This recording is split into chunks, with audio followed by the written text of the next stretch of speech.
Welcome to the GoalZero Toolbox Talk series. Today's Toolbox Talk: Oxyacetylene cutting.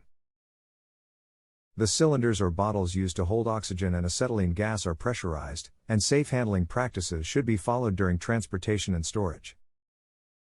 When moving the cylinders, always remove the regulator and install the valve cap. Cylinders should be kept in a vertical position and chained to a permanent structure during use and storage. An oxygen cylinder at 2,000 pounds per square inch, 13,790 kilopascals, can become a lethal projectile if it falls over and the cylinder valve is damaged. Acetylene gas is unstable at pressures above 30 pounds per square inch, 206 kilopascals.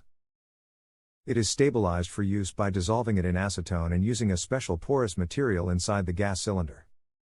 If an acetylene cylinder is transported horizontally, then it should be allowed to equalize in the vertical position for as long as it was horizontal. This will prevent acetone from being withdrawn from the tank. Gas cylinders, regulators, hoses, and torches should be inspected for damage before use. Regulators should be designed and labeled for the gas being used. Use a soapy water solution to check connections. For leaks, ensure that a hose check valve is in place to prevent gas mixing in the hoses. Keep hoses and tanks away from heat sources and open flames. Never oil regulators, valves, or torches, as oil is flammable. Gas valves on oxygen tanks are designed to be opened fully during operation to prevent leaks. However, acetylene valves should not be open more than 1/2 turns.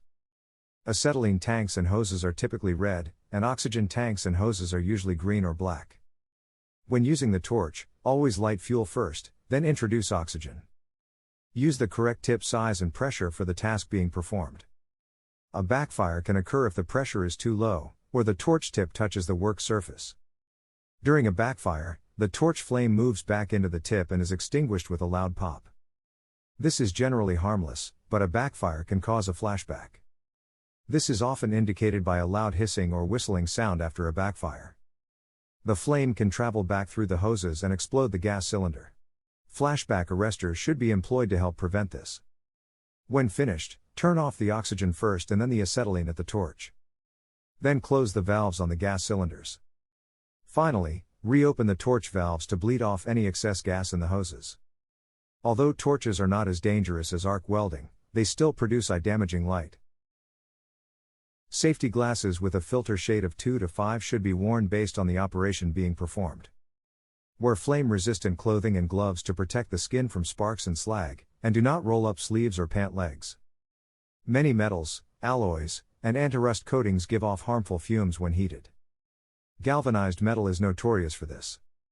Always make sure to be in a well-ventilated area when using a torch. Finally, do not use oxygen as a substitute for compressed air to blow off clothes or surfaces. The oxygen is absorbed by clothing and makes them extra flammable in the event of ignition. Oxyacetylene torches use a combination of highly flammable acetylene gas and oxygen to make a flame burning 6,330 degrees Fahrenheit, 3,500 C.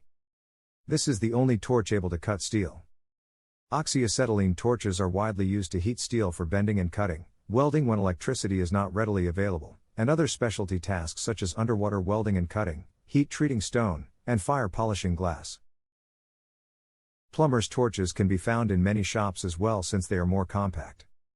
Most of these are propane-fueled, burning at about 3,500 degrees Fahrenheit, 1930 C. They are mainly used for soldering copper pipes or loosening stuck fasteners and are not powerful enough to cut, braze, or melt most metal.